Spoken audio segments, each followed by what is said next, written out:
This story was told to me by my high school librarian, who also taught a Shakespeare class. This was to preface her own ghost story on how she saw the Chapel Hill ghost light. Apparently, she went down to Chapel Hill all the way from her college town to see the ghost herself with some friends. When they arrived at the tracks, it was a summer night around 10 p.m. They hopped out of the car and started down the railroad tracks looking for this ghost light. A light appeared in the distance and it was slowly swaying. Getting a little closer to the light, it became more erratic. At one point, it started heading their way, where they retreated back to their car and headed back home to the college town. I was a senior in high school when I heard this story, and I was very skeptical. I thought to myself, no way, and Googled the Chapel Hill ghost light. And oddly enough, a lot of people have seen it themselves. I still thought it was a farce, but I had to go check it out myself. This was an odd time, with not much else to do either. 4 kids from my school just got expelled for partaking in illegal substances, and practically every one of my friends was grounded by this. I went to a small school, and we all hung out with each other, so when that ship sank, the whole fleet went down. Regardless, I convinced my twin brother, one of my buddies who was looking for something to do, and the basketball team manager, and we hopped in the car and headed down to Chapel Hill after a Friday night basketball game. Chapel Hill was about an hour and a half away from Nashville, and we were not prepared to say the least. It was a December night and awfully cold. We only had one flashlight that was powered by a battery and needed to be charged. After researching on Google, we found the optimal place to park the car for the voyage. Initially, we passed the railroad track and had to double back using someone's driveway. Once we got settled, we looked down the track and there was a very faint light. We didn't think too much about it, since it could have been anything. The building, another intersection for a road, or the ghost light. This light was about 100 yards away, so we started to walk towards it. However, once we started walking towards it, circumstances changed. First, the temperature dropped, noticeably. It was already winter and about 30 degrees, but all of us noticed a significant temperature drop once we started down the tracks. Secondly, as we got closer to the light, it would move farther away from us. Mentioned before, it was about 100 yards away, which isn't that far away. We walked about 100 yards towards it on this railroad track in the middle of nowhere, and it would move with us. Thirdly, the stagnant light started to sway very slightly. It was a gentle sway, where we could conclude that it wasn't a fixed light. It could have been the wind swaying the light, so we kept heading towards it. We walked about another 100 yards, and the light kept its distance. However, the swaying got erratic, as if someone was looking for something near the side of the tracks. Truthfully, this got all of us scared, but we really wanted to get to the bottom of it. We walked about 50 more yards and the light started coming towards us, and our flashlight died. We booked it back down the tracks and got into the car and got the hell out of there. In the car, we checked the flashlight, and it still was showing it was fully charged and was working properly.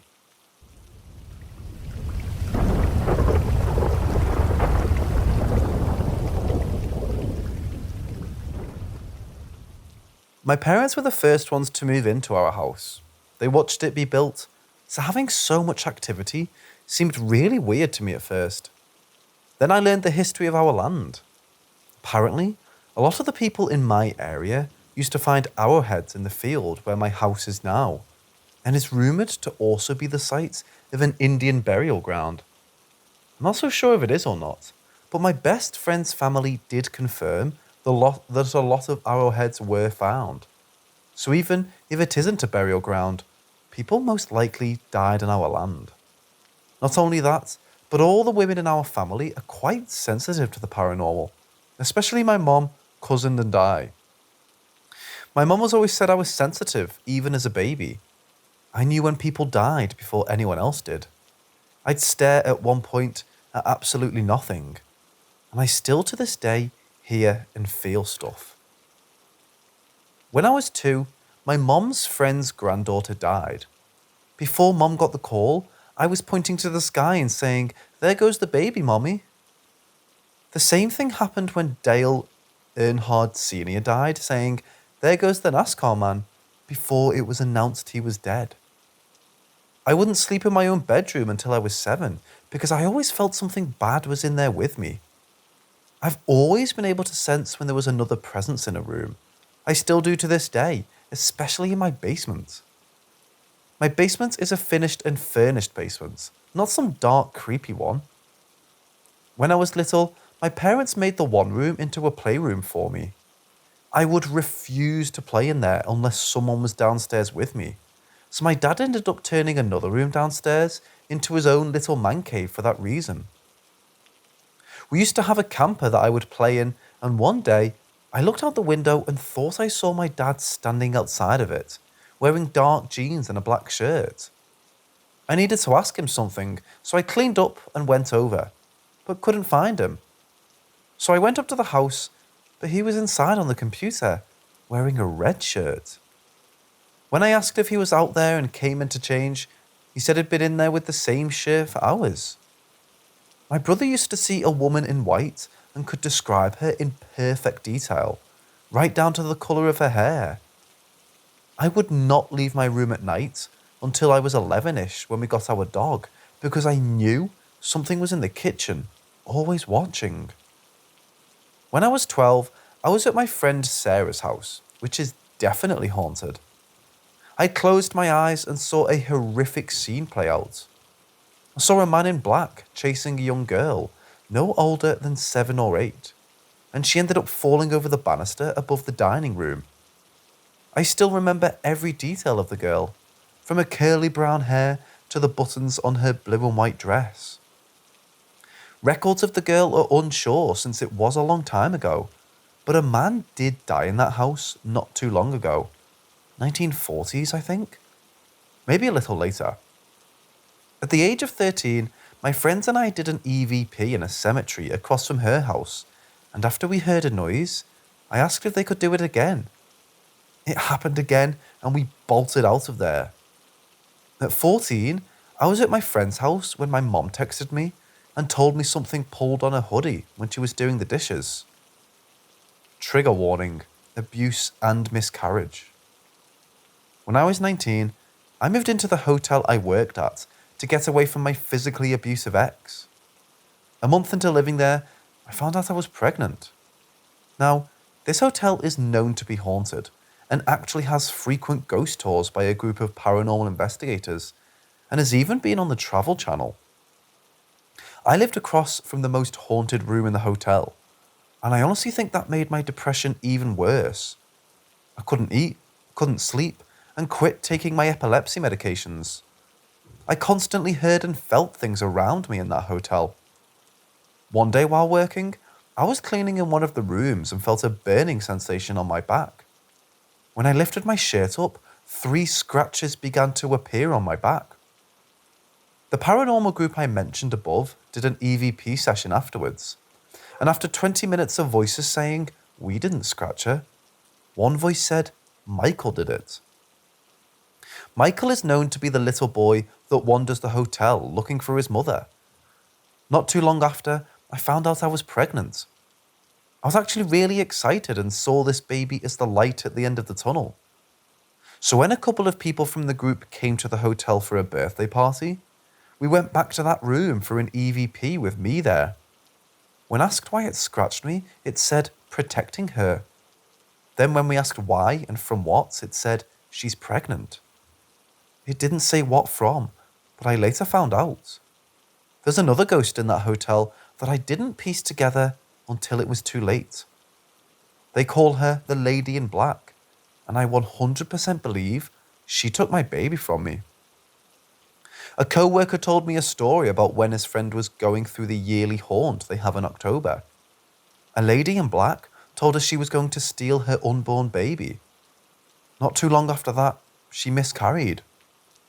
After losing the baby, I moved back in with my mother. A few months later, the power went out in the hotel while I was working. When I was going to the bathroom, I heard a petite voice say, "Mommy?" I cried for hours because I knew that my baby was trapped there. End trigger warning. A year ago, my mom was laying in bed and started falling asleep. She opened her eyes for a second and saw a face staring down at her. She didn't dream it, she was still awake. In 2019, I moved into an apartment with my best friend, not knowing it was the scene of a murder-suicide until the lease was signed. I don't believe they're still there, but you can feel the residual energy where it happened. There are multiple entities in that apartment though, one of which seems inhuman. A week ago, my boyfriend was over, and he woke up at around 6 a.m. to see a creature crawling on the ceiling. The same thing my best friend saw after we moved in. In January of 2020, I had recently got out of the hospital, and my best friend had to go to her grandparents' house. So my downstairs neighbour/friend said she'd come up and stay with me. As we were laying in bed, she opened her eyes and said, "Not to freak you out, but there's a man above me staring at me." Obviously, I freaked out. I'm back at my mom's place until my boyfriend and I find a place of our own. And lately, for the past year or two, I've had to cleanse the house once a month or else the activity really picks up. I still feel negative energy at night.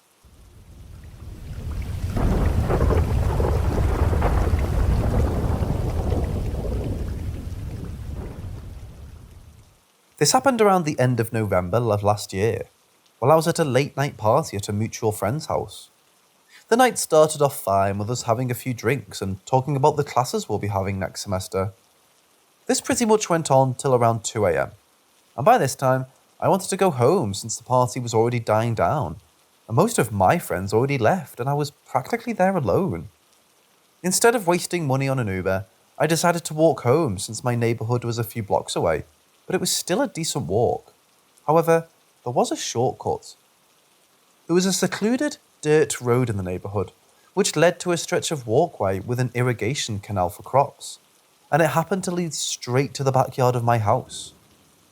I began making my way to the lonely dirt road, and I started to second guess my decision, since that stretch of walkway can be pretty shady, especially at night because a few drug dealers and junkies like to hang out there.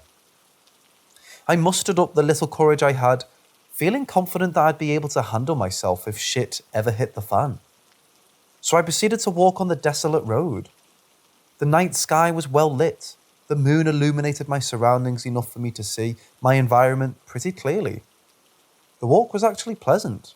The only thing that made it tough to navigate was the overgrown thorny weeds and mesquite branches that kept scraping against the exposed parts of my skin. As I continued to walk through the brush, I finally got to the clearing that led to the bridge, and to my relief, there didn't seem to be anyone in sight.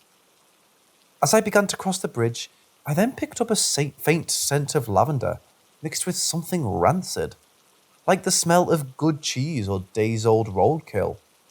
I couldn't tell where the smell was coming from, but as soon as I made it to the other side of the bridge, the environment seemed to suddenly shift. It's hard to describe, but I felt this heavy pressure wash over me, like being submerged underwater, coupled with this gut feeling telling me that something about the environment was just off. I pushed this feeling off as a random anxiety attack, since I do get them sometimes, but deep down, I knew. This was different. To calm my nerves, I stopped walking and slowed breathing, and began to count to 10 while clenching and releasing my fists, to try and shake off this bad vibe, or whatever it was off of me. When I finished my little ritual, I felt slightly better and more at ease. I started to walk in the direction of my house, until I heard this odd grunting sound coming from behind me. I turned around and I saw a woman with short black hair and silky white gown, crouched down with her back turned away from me. She was just a couple of feet away from me, and it was strange, because when I crossed the bridge, I didn't see anyone around the area. Did I pass her without even realising it? I thought to myself. She was hunched over after all, and I do tend to get caught up in my own world. At this point, the faint smell from earlier was just overbearing. So much so, it started seeping into my sense of taste. I covered my mouth with the bottom of my t-shirt, trying to shield myself from it, while I yelled out the muffled words, "Hello, Mom, do you need any help?" She paid no mind to me as she continued to make that weird grunting noise, and I was creeped out at this point, so I walked away a couple steps and I turned to get one more look at her. She then decided to stand up, still with her head back turned to me, and muttered the word muerte, which means death in Spanish. Confused, trying to understand what the strange woman had said to me, she then slowly turned to meet my gaze, and all the blood in my body pulled in my gut when I saw her face. It was extremely long, too long for a normal human body to be supporting it. The head of this thing almost resembled that of a horse or a donkey's head, and the eyes, I'll never forget the eyes, as much as I've tried to. They were gaping pits of blackness, surrounded by a sea of red. A complete silence fell off the area, as I was terrified to stone by what I was witnessing. My brain, a scrambling mess, was trying to make sense of the unnatural abomination that was before me. The creature then decided to let out what I can only describe as a high-pitched scream. Like a cross between a pig squealing and woman wailing. My fight or flight reflex then kicked in, and I started sprinting to my house as fast as Usain Bolt. I didn't even bother trying to unlock the gate to my fence. I jumped over it with ease. My grandmother saw when I came barging into the house. The words couldn't leave my mouth to tell her what I saw, as the fatigue quickly kicked in after the adrenaline wore off. But afterwards, I described to her what I had seen. With a look of urgency, she then decided to perform a cleansing ritual that involves rubbing an egg all across my body in 3 circular motions while chanting a special prayer. She then cracked the egg she was using into a clear glass cup that was half filled with water, and when she did, the egg came out with streams of blood, and the yolk that came out of the egg looked similar to a human pupil, which was a very bad omen for the person who's being cleansed. After seeing this, she laid her hands on my forehead and chanted another prayer for about a minute, and threw the raw yolk out of our house and into the driveway. She didn't bother saying anything to me till the following morning. She reluctantly told me that what I encountered was an entity that specifically preys on men, kind of like a succubus, and told me that this thing had very dark and malicious intent, and I was very lucky to have gotten away from it. To this day, I haven't set foot on that stretch of road.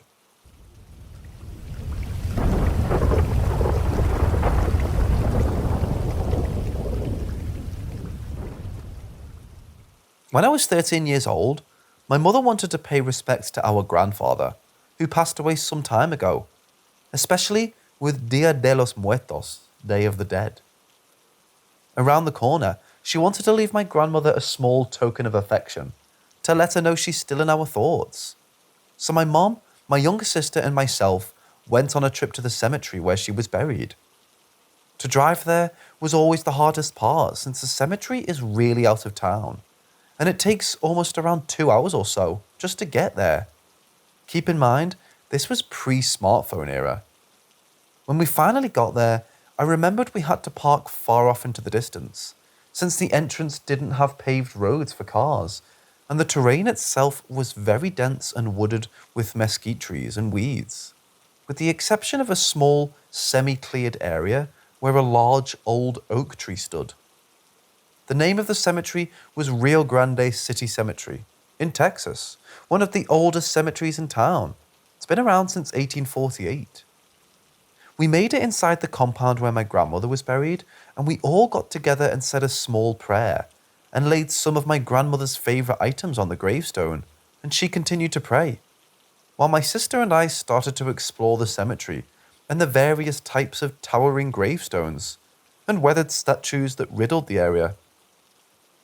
We then started to pick up a faint smell in the air. It wasn't overbearing, but it was noticeable. It had a musty, rancid quality to it. Thinking nothing of it, my sister and I continued exploring the surrounding area.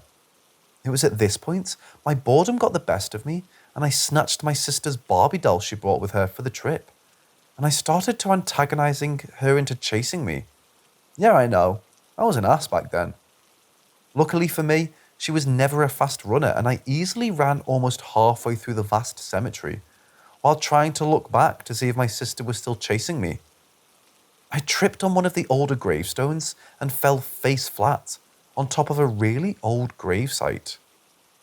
Just as I was getting up from my fall, I felt the ground beneath me start to shake, and this freaked me out. So I grabbed my sister's Barbie doll and sprinted back to where the entrance was, out of breath and shaking. I met up with my sister, who was already by the car, angrily waiting for my return. It was at this point where the faint, rancid smell from earlier began to grow. It was suffocating. It was odorous enough to reach all the way to where we were parked. Our mother, who was already making her way back to the car, even acknowledged the foul odour. It was nauseating enough to make her gag. I then started hearing what I can only describe as a scratching noise coming from the tall oak tree. It's almost as if something was clawing at the base of the oak tree.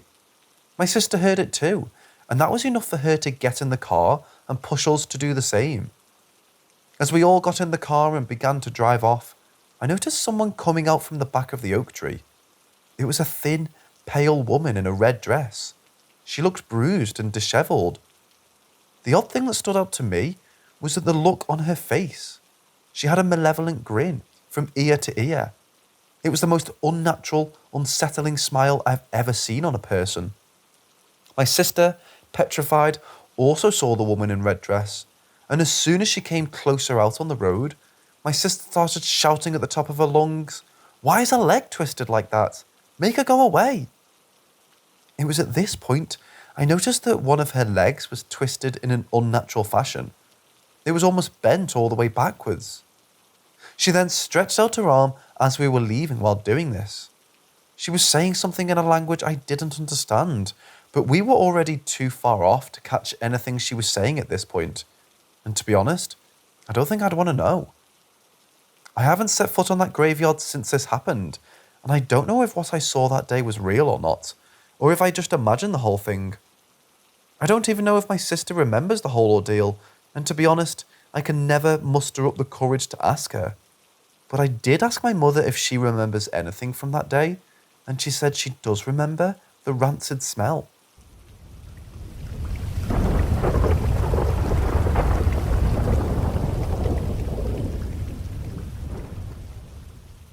A while back, I was going through a tough time in my life, where I felt like I was stuck in a perpetual rut without any sight of immediate change.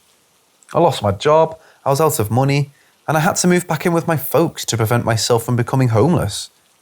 It almost felt like as if everything I spoke into existence was immediately doomed to fail. I started praying to God in hopes of gaining some strength and wisdom to get through this challenging part of my life. But it seemed like all my prayers fell on deaf ears. I was already at the end of my rope. Then I went down the rabbit hole of YouTube, and I started to take a deep fascination into the occult. My interest led me into the darker aspects of magic and ritual summoning.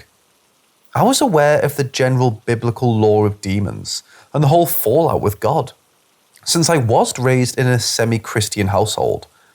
But I wanted to know more behind the lore.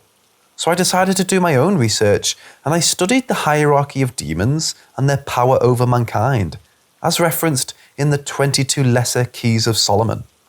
I learned about kings, dukes, princes, marquises, counts, knights, and presidents of hell.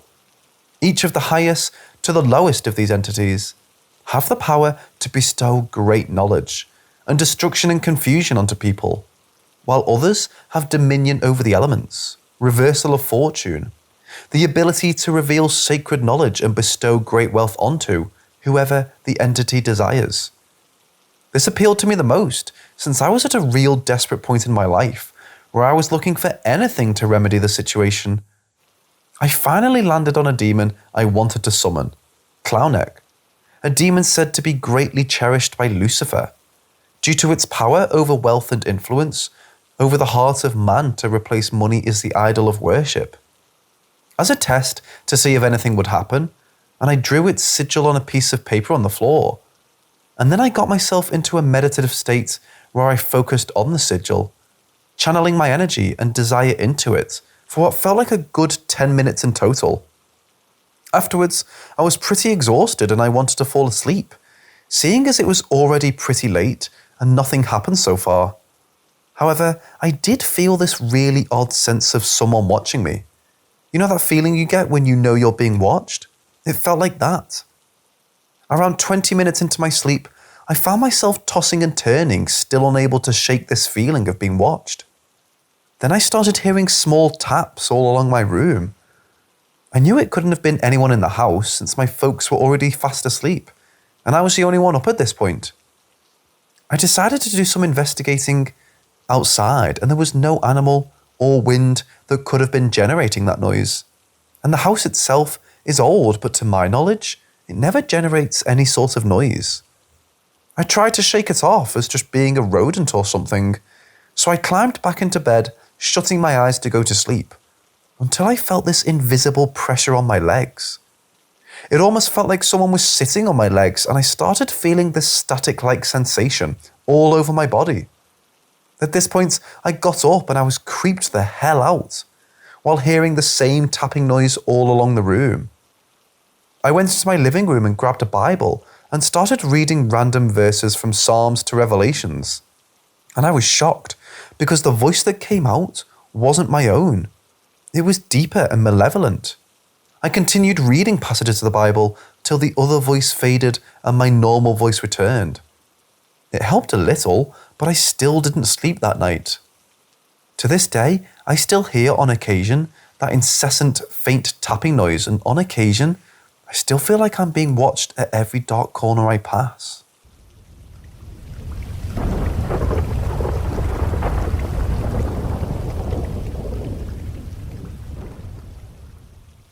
When I'm on my way to sleep and I finally find a comfortable position to lay, I usually can only sleep if I'm facing towards the middle of the bed. This thing will come up and I can feel my bed react to something climbing onto it because it sinks down a bit. It then proceeds to just lean over me and breathe as close to my face as possible. I can literally feel it. When I don't react to that, open my eyes, I can feel it get off the bed from behind me and get back on the other side so that we're face to face. I know this because I can feel the bed react again to it getting on the other side, and now feel the breathing right in front of my face instead of over me. You know when someone gets really close to your face, you can feel like the heat coming off their face? That too.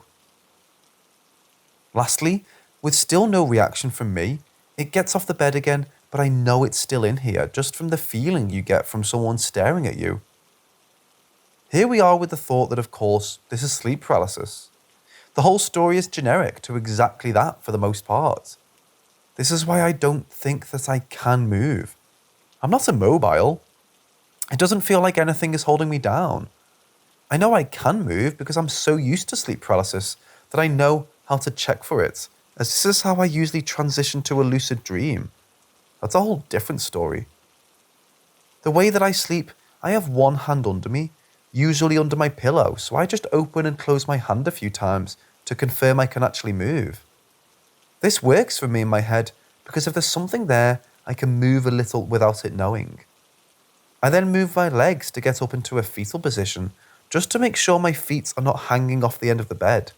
Too many stories regarding that. Now that I know I can move, this is where I start to get nervous because now I have to actively try to keep my eyes closed.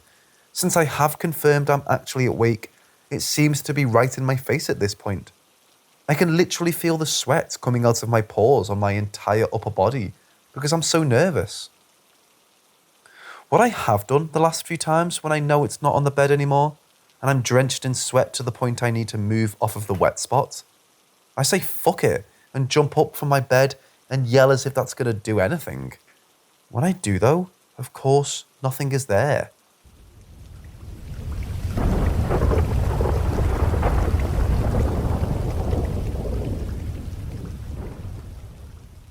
I grew up in a farm town, and the only place to get groceries besides the grossly overpriced Shockpo on the edge of town was a family-owned supermarket, Robertson's. The Robertson family was very active in the community, but also had a reputation from miserly to straight-up evil, depending on who you asked. If you asked me and the rest of the Bag Boys, Robertson had a dark aura around it. Many features contributed, like the vaulted ceilings in the back rooms, the creaking floors in the upstairs offices, and the door hidden behind a pile of old shelves that seemed to lead under the loading dock. The worst was the patriarch of the Robertsons, Blaine. He was too old to handle the business decisions, but he was too stubborn to let his troupe-toting son take it out of his hands. So he spent his days shuffling around the floor, antagonizing the Bag Boys at every turn. He'd chastise us for clocking in more than 1 minute early. He'd chastise us for standing at the clock with a minute left in our shift. He'd chastise us for our laziness the second we weren't actively moving items. I always joked that Blaine was a vampire. He just refuses to die. Why else is there never a call over the intercom for kids who lost their parents? One night, my suspicions were reinforced. Blaine had showed up about 9 to take care of some office work upstairs. With all of our closing duties done, my partner for the night and I lollygagged in the stockroom, right at the foot of the office stairs. When 10 rolled around and it was time to close, I figured I'd let Blaine know we were locking up. I started up the stairs and suddenly noticed it was dark. I got to the top and looked around. Not a single light in the office was on. We had stood at the bottom of the stairs the whole time and Blaine hadn't passed us. Even when Blaine wasn't looking like Nosferatu, strange things happened upstairs. The exposed water pipes leading upstairs twanged like someone hit them with a hammer. Footsteps on the creaky floor echo through the whole back room. All of this happens when offices are pitch black as we stand next to the stairs. One night, my partner and I got freaked out by the noises from the offices and decided to spend the remainder of the shift lapping the store. But as we walked perpendicular to the aisles, a can of green beans halfway down the vegetable aisle suddenly fell off the shelf. We put it back in place and started walking again. 2 aisles down, another can fell off. This time, as I put it back in place, a can 15 feet down the aisle flew off the shelf. We left that one sitting and huddled around the cash registers for the rest of the shift. To top it off, a bag boy requested to be taken off night shifts after an experience he had in the break room. The break room has 2 small bathrooms, male and female. He was taking his dinner break when he heard a baby crying from the women's bathroom. He had been in there 5 minutes already and hadn't seen anyone come in, much less with a baby. He endured the crying for 5 more minutes before he got concerned and knocked on the door. Repeated knocks and questions got nothing back except for the non-stop bawling. He was finally convinced something had happened to the mother and cracked the door open. The room was dark and empty.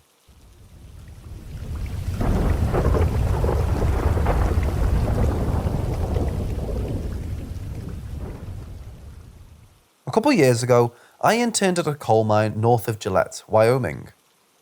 The coal field outside of Gillette is the largest in the world, home to several mines spread throughout the gently rolling plains and sparse woods.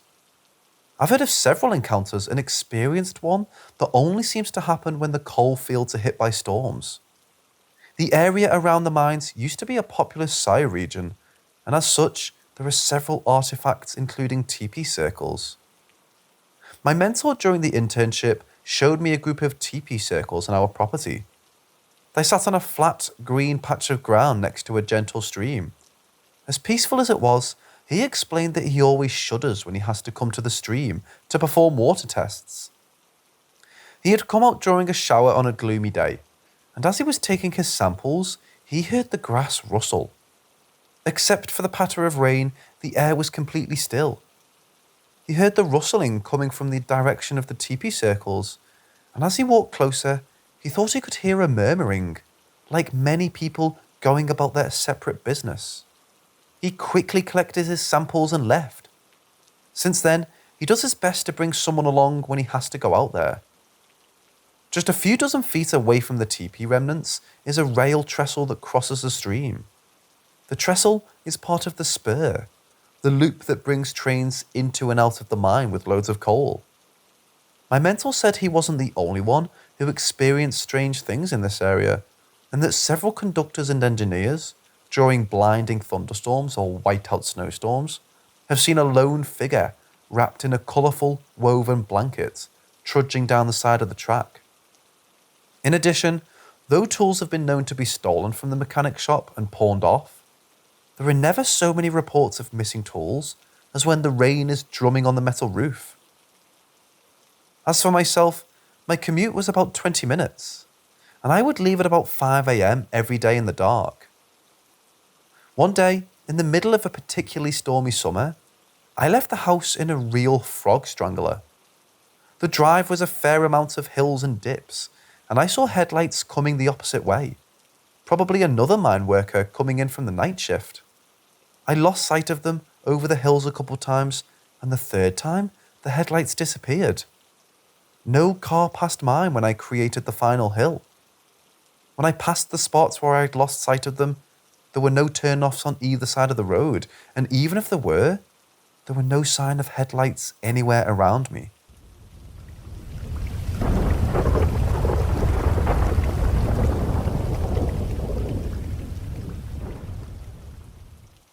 This year was his freshman year at UNL, and he moved into a 4-person dorm room with 3 of his high school friends. The dorm was virtually new, only 3 years old. The room consisted of a common area that split into 2 bedrooms. The guys in one bedroom had a standard freshman experience, lots of drinking and making out. My brother's room had something strange about it though. It started with the knocking. Occasionally, when my brother and his roommate Connor were asleep, they'd hear the distinct sound of rapping on wood. Thinking it was the guys from the other room, they'd answer their door, only to find them asleep. The knocking persisted though, happening a few times a week, always around 3 a.m. Eventually, they realised the knocking wasn't coming from their door, it was coming from their closet. After the knocking started, Connor's girlfriend brought up the way he talked in his sleep. This concerned him because he had never done it before. One day, my brother was in the dorm alone. All 3 of his roommates were in class.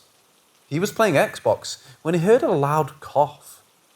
He checked the entire suite and found nobody, which was a formality considering the cough came from right next to his head. One spine-tingling night tied it all together for the 2 of them. They had heard the usual knocks, and my brother had trouble sleeping. While laying in bed, my brother walked Connor suddenly sit up in a sleepwalk-like trance. He turned slowly to the couch and pointed at it. "Why is that man watching us?" he asked, and collapsed back to sleep. The 2 got jobs as summer RAs in a different dorm, and were relieved to be away from the room. However, the things seemed to follow them. Connor still complains about strange noises at night, and a very eerie incident occurred just about a week ago. My brother woke up at 3 a.m. and walked down the hall to the public bathroom. Water covered the floor. He saw it pouring from under the door to the maintenance closet. The hall director was the only one who had the key to the closet. When he finally showed up and unlocked the door, a faucet was turning on full blast. There was no way into the closet without the hall director, and yet something had cranked the faucet. What my brother and Connor initially thought was something haunting their original room now seems to be following them. Connor, a former skeptic, is now terrified to be alone. What prowls the dorms of UNL, waiting for the witching hour?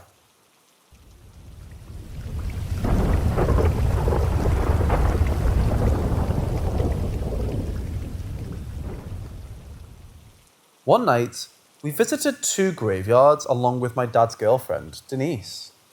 The first was the municipal cemetery for our decent-sized farm town. It was fairly standard until we came to a specific spot. A year ago, one of my dad's friends had lost his son as an infant. We decided to visit the grave, more to pay respects than anything. After my dad stared in silence for a couple minutes, we moved on. Just before we left, I turned around and snapped a picture. The air around the boy's grave was buzzing with orbs. It was a quiet winter night, all the bugs either dead or hibernating. But here, above the gravestone of a tragically lost baby, the air was full of activity. It's been many years since then, but I'll do my best to find the picture. After that, we visited our town's historical cemetery. It's home to the original settlers of the town from the turn of the century. Even the youngest graves are only from the 30s. Our time there was pretty quiet, but as we were leaving, my dad found an ancient hubcap right by the gate. Since he and Denise were extremely interested in antiques, he grabbed it and threw it in the bed of his pickup on the way out. A week after our hunt, they were going out of town for a charity event and asked me to house sit. I was alone in the basement, messing with my dad's AR-15, because I was a teenage boy. Denise had an elementary-aged daughter who was also gone, so I was completely alone. Suddenly, there was a massive boom from upstairs. I grabbed the gun and made my way upstairs, imitating a SWAT guy slicing the pie. Her daughter's bedroom door was closed.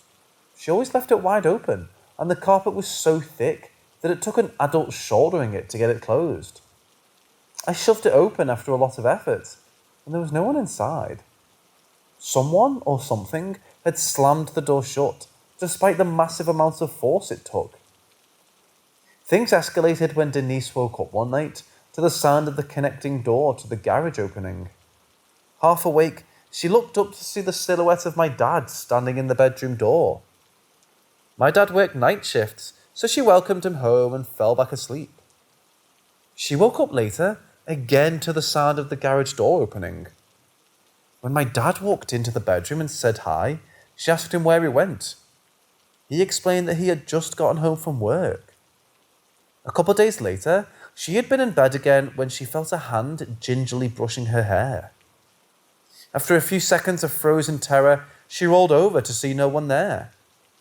A week after that, my dad was off work. Both of them were in bed. He opened his eyes to see the apparition in full form. He was a man in early 1900s evening dress. He stood over Denise, brushing her hair. Despite the vision of a man standing over his girlfriend, my dad said in that moment he felt nothing but serenity. The apparition had a kind and somewhat sad look on his face. Was this man one of the orbs around the infant's grave? Was he attached to the hubcap we found? Or did he just see in Denise the face of someone he loved in life? Regardless, my dad vocalized to whatever it was that it was welcome to stay, as long as it meant no harm. From then, all was quiet in the house.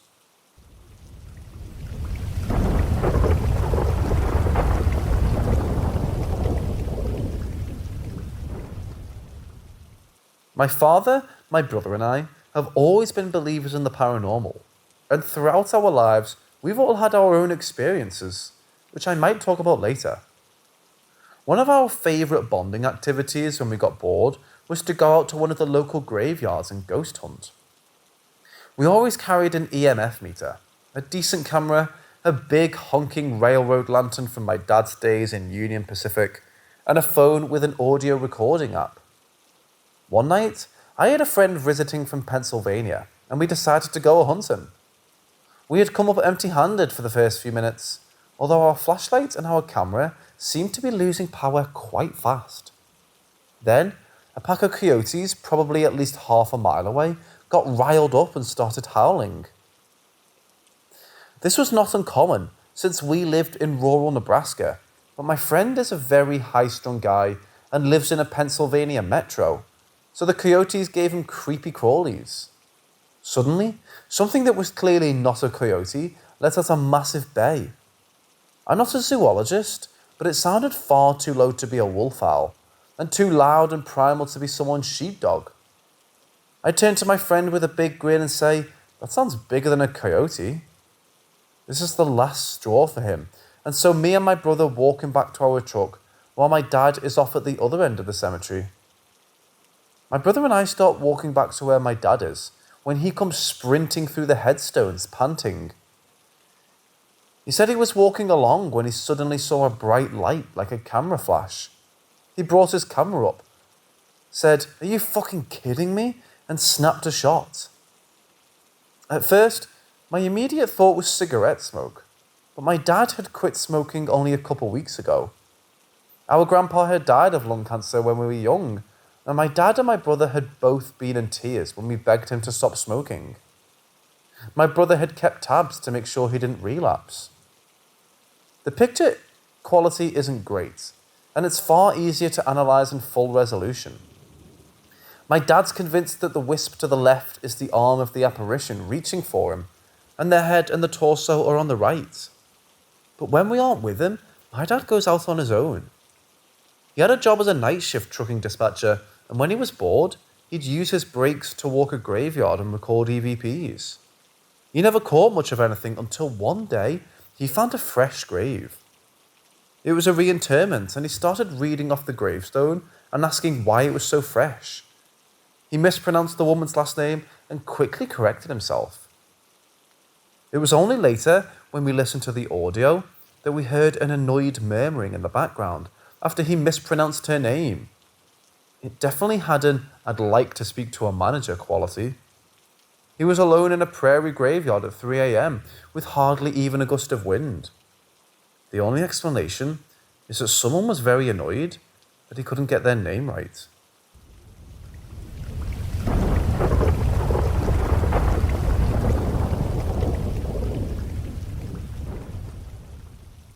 Over the years, my family has had many strange paranormal experiences.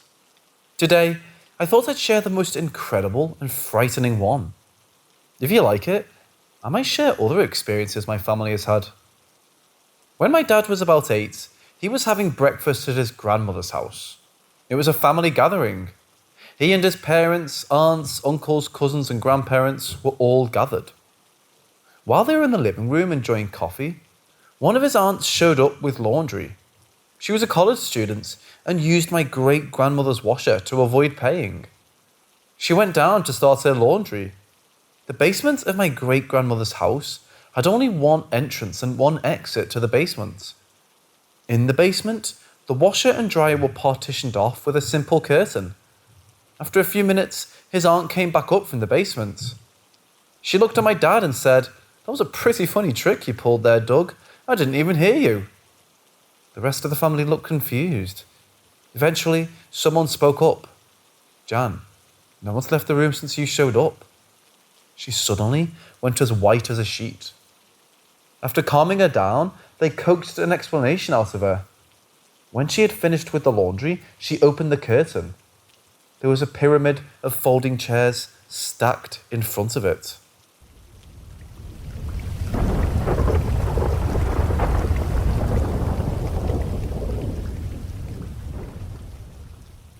Have you guys ever had a deja vu, where first it happened in a dream? You're in a place you surely have never visited before. Then sometime in the future, you see the exact same place in the dream long ago, even when the place has not yet existed prior to the time you dreamt of that particular visit. I had a terrible nightmare once when I was a young boy. As best as I could remember now, I was around 5 or 6 years old when I had that nightmare.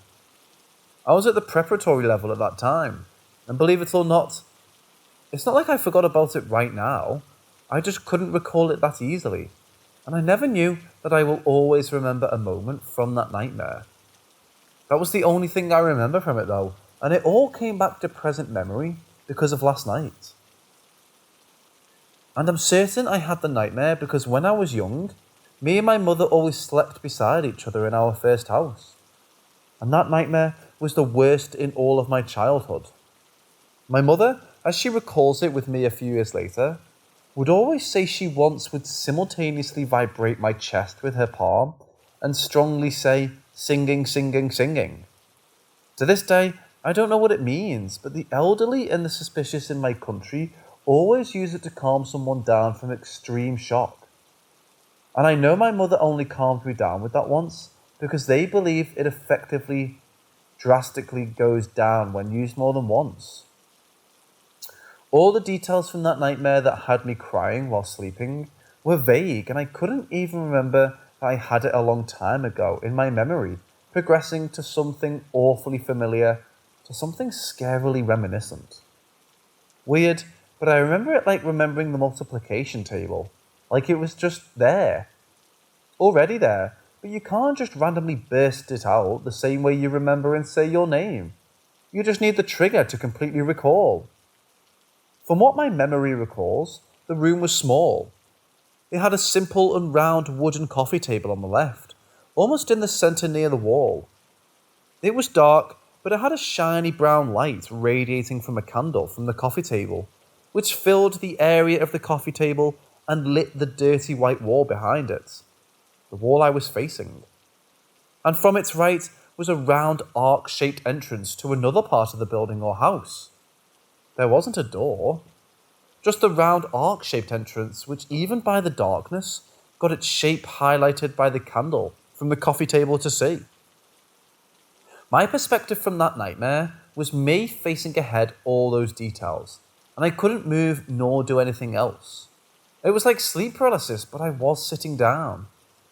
The arc entrance at the right side of the coffee table gave dim vision to that left side of the round arc-shaped entrance.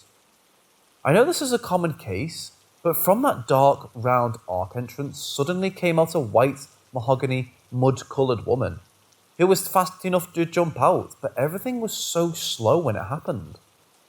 I couldn't see that face because of its hair covering. It was horribly scary as it moved disturbingly towards me and pounced on me. I couldn't remember what happened after that in that nightmare. Many years later, right now in the present, just last night, I had the same nightmare again. Same coffee table by the left. Same candle lights on the top centre of the coffee table. Same dimmed round arc entrance. Some darkness. So much the same that it made me scared to remember that it lacked one last detail, and it had me nervous expecting the white mahogany mud-coloured woman figure to disturbingly pounce again, but it wasn't there. Just plain darkness and the kindling light of the candle. As I woke up from the next morning deciding to make an account to find answers on how that could happen again. Same day this afternoon, my mother texted me that we will be spending the Friday evening in our new house, which had just been made 2 years ago. And I rarely sleep there because I'm far away for college and will always prefer to choose to come home to our first house. I slowly forgot about the nightmare from last night, as then I prepped to leave for our second house. It was already evening as I arrived in our second house and went inside. As I sat on the floor leaning on the sofa's base, I find Indian sitting most comfortable, while again scrolling on my phone. I faced as I glanced at the wall of our small living-esque dining room. I felt uneasy, as I'm in the same angle of perspective exactly from my nightmare. I see the same size of the room from that perspective. The round arc entrance to the kitchen at the right side. Everything was getting familiar, and it struck me cold and with a headache to have this creepiest realization. Except for the round coffee table and the candle-lighted darkness, everything else was the same from my nightmare, except for the last detail in that horrid memory of a dream. And I couldn't rest easy knowing, who knows when the white muddy figure comes out the dark round arc entrance, anytime I'm in the room myself.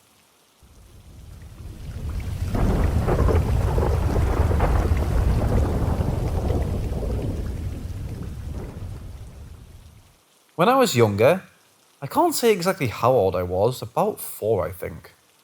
My brother and I loved to camp outside our home. In front of the house, there was a small forest. If you went outside, you stood directly in front of this really small forest. There was never anything spooky about it. We always played in it, even when it was just a steep slope, with trees. It was our favourite place to be. Just playing, doing stupid things, being children. It always was my favourite place and a happy place. One day, we decided to camp outside again. We built the tent and at night we went in it, cuddling in our warm and safe sleeping pack. Everything like always. And me, not afraid at all. Also brave enough to go the 15 meters to the entrance alone to go to the toilet in the middle of the night. I went in, a few minutes later, went back out. Not even looking at the forest at all.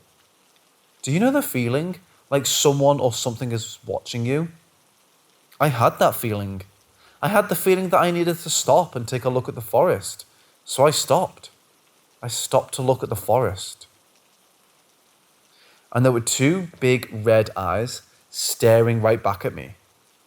For a few seconds I was frozen because of fear, and after that I just ran back to the tent and back into the safety of my sleeping bag, shivering in fear.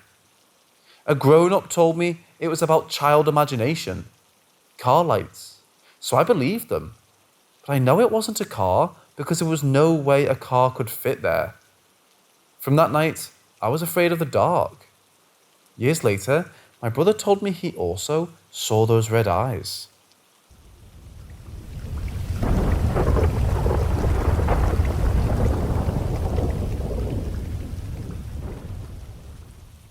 I work in a hotel at the front desk. The hotel isn't very old, so you would normally not expect something strange to happen. I work the night shift sometimes, which means completely alone. My first night when my colleague showed me how everything worked and what I have to do, she told me that we do have a ghost. She told me about the sliding doors at the main entrance opening and closing by themselves. And as she tells me that, the sliding door opened and closed with nobody near the door. But not only at the main entrance, also the sliding door at the garage kept opening and closing in the night with nobody around. Not even the presence detector caught anything. The light in the garage wasn't on, but still, I was kind of okay with it. I love spooky stuff, and I didn't have a bad feeling while that stuff happened. But one thing did freak me out. All the other stuff you could have just said it's the electronic, but one night, I heard the elevator ding behind me. The elevator just makes that sound when someone on that floor presses the button. But as you can guess, I was alone. Nobody was around. And the elevator opened and closed, but stayed on the same floor. I also took a look if someone was inside the elevator, but it was empty. Also, on some days, the light in the toilets, also working with a presence detector, went on by itself. And those detectors are not sensitive at all. I can stand in front of them and they need some seconds to turn the light on. So how on earth does it go on in an empty room? Once, while going on my tour throughout the hotel, I kept my phone recording the entrance. After that, I viewed it back and, damn, my phone has a bad quality, but I didn't catch a voice. Or, actually, I did. And a strange rattling sound. At first I thought it's me, but you can't see anyone in that video. And if it was me, there should be someone in the video, but there wasn't. Something that also happens often is the light on the fourth floor is going on and off the whole night. That's something I can see from the reception. I don't think guests are running around in the middle of the night, so... Also, I did see some shadows in the corner of my eyes, but I don't see that as proof. Because it's dark, you're tired. It could just be a trick of the light or your imagination. So yeah.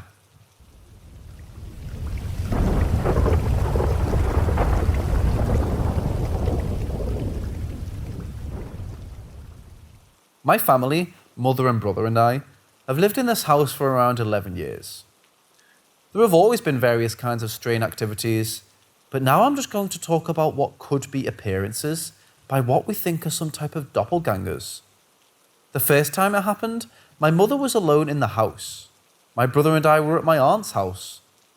My mother says that she clearly heard how my brother and I entered the house talking, and she from her room greeted us aloud. When she saw that neither of us answered her, she went to the living room where she thought we would be and found the house empty. Minutes later, my brother and I got home and found her shocked. The second time, it happened to my brother. He was with my mother at home while I was in college. He said he came back from work, and when he entered the house, he saw me sitting on the living room couch and said to me, "You left early?" As he walked to his room, when he saw that I did not answer him, he returned and saw that no one was there. The third time it happened to me.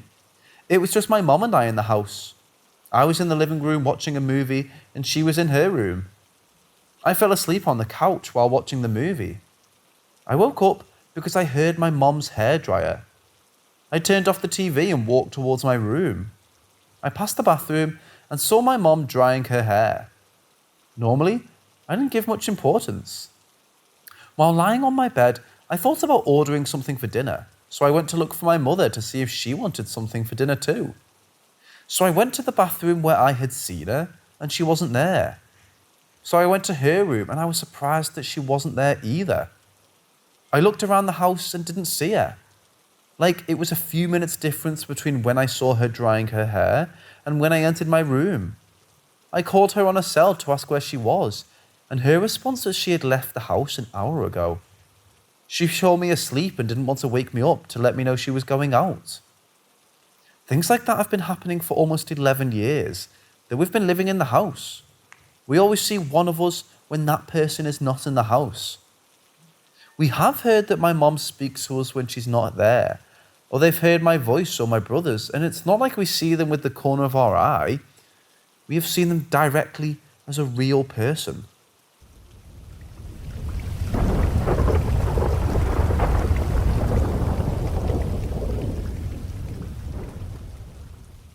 We have a gigantic wardrobe with 3 parts, the middle door being a full mirror.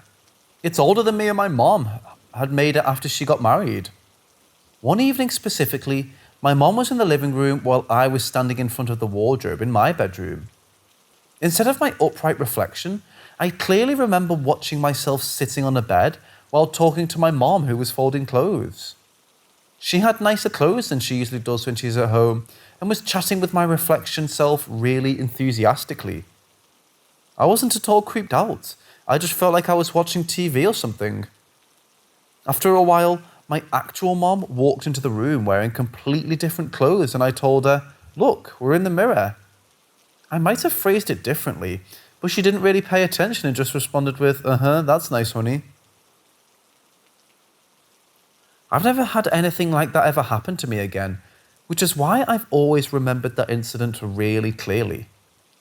I saw some people on this sub talking about mirrors being portals to the other side or something, but then why did I see myself and my mom?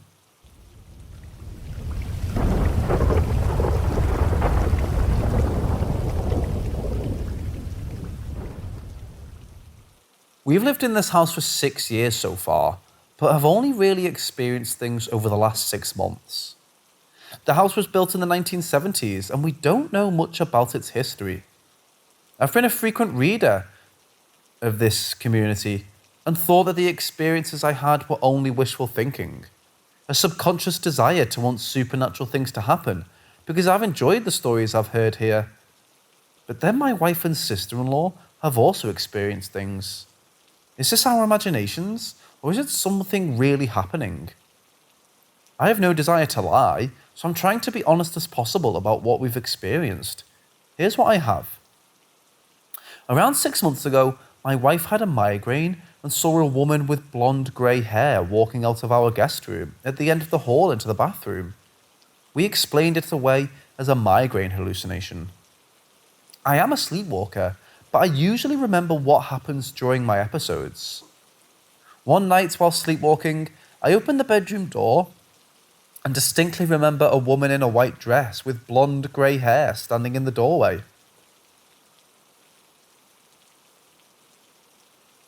I remember walking around her. It actually didn't freak me out at the time, but did the next morning when I thought about it. Before I told my wife, I asked her to describe the woman she saw. It was the description of the same woman I saw, blonde grey shoulder-length hair in a white dress, maybe around 50 years old. I don't know what the woman she saw looked like before I had my experience. Occasionally, late at night, I'll hear what sounds like someone blowing their nose in the hallway. I always assumed it was my sister-in-law in the nearby room. Last week, I was in the kitchen and my wife was coming out of the bathroom. She said my name. I replied and she said she wanted to make sure I was still in the kitchen, from the guest room next to the bathroom, the same room the lady walked out from. She heard what sounded like someone blowing their nose in the room behind that closed door. No one was in there. The entrance to the attic is in the hallway. A couple of weeks ago, we found the entrance in the ceiling pushed up and moved over. It was a windy day, so we assumed it was the force of the wind when we opened the front door. It was still windy outside, but we weren't able to reproduce this. To get access, you would have to push it straight up around 3 or 4 inches and move it over. It's also a few pounds and not something easy to move. Maybe it was just the wind. Late at night, we often hear footsteps in the attic and sometimes scratching sounds. There are no raccoons or anything up there. Every time we check, it looks empty, with no signs of damage that you would expect from animals. There also appears to be no damage or entry points from the outside. On the day the entrance moved, I was home all day. I didn't remember hearing coming from the attic. My sister-in-law heard footsteps on the steps going down into our basement every now and then. The stairs are near where I saw the woman in my sleepwalking, also not far from the attic entrance in the ceiling. She has also heard people talking in the basement. All televisions and computers were turned off each time. This all seems circumstantial when taken individually, but altogether seems to paint a picture. The ghost, if there is one, doesn't seem malevolent. We don't get any bad feelings or experiences of dread, yet there does seem to be a presence.